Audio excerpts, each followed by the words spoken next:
Sesungguhnya khilafah yang terakhir itu di mana? Di Turki. Dan akan muncul khilafah kembali yang terakhir kalinya.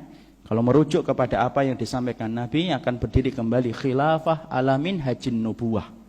Akan kembali munculnya khilafah kelak. Sebelum kemudian Allah menegakkan hari kiamat dan menerbitkan matahari dari arah barat. Janji dari Nabi, dan Nabi tidak pernah berdusta, dan orang yang dibenarkan omongannya adalah Rasul. Akan berdiri kembali khilafah alamin hajin nubuwah. Akan berdiri kembali khilafah alamin hajin nubuwah.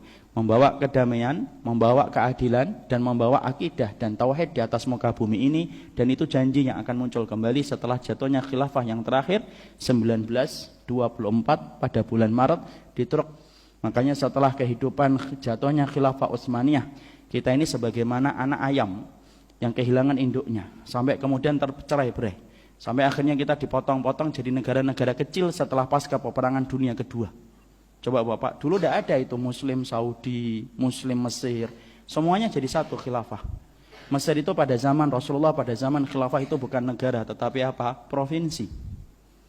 Sampai kemudian beberapa hari yang lalu saya membaca sebuah manuskrip, ternyata ada hubungan erat antara khilafah Utsmaniyah sampai dengan Aceh.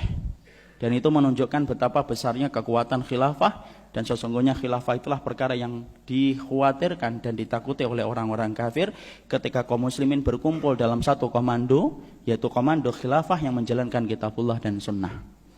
Makanya janji dari Allah itu apa? Khilafah itu muncul, dan orang kafir itu membaca itu, Pak. Makanya kalau kita perhatikan riset-riset yang dilakukan oleh orang kafir, yaitu adalah riset bagaimana dia selalu meneliti dan mengamati kondisi kaum muslimin ketika sudah mengarah kepada perkara itu. Makanya mereka berusaha untuk melambatkan, walaupun mereka itu tahu kemenangan Islam itu datang. Makanya hari ini kita dapatkan permusuhan. Tidak ada agama yang paling dimusuhi di atas muka bumi kecuali Islam. Tidak ada agama yang mendapatkan permusuhan paling besar di atas muka bumi kecuali adalah Islam. Kalau agama ini bukan turun dari Allah, sudah hancur dan sudah punah jauh ratusan tahun sebelum kita lahir. Tapi karena agama ini adalah agama yang lahir dari kekuasaan Allah Subhanahu wa taala, maka inilah yang menjadikan Allah mengabadikan Islam sampai akhir zaman.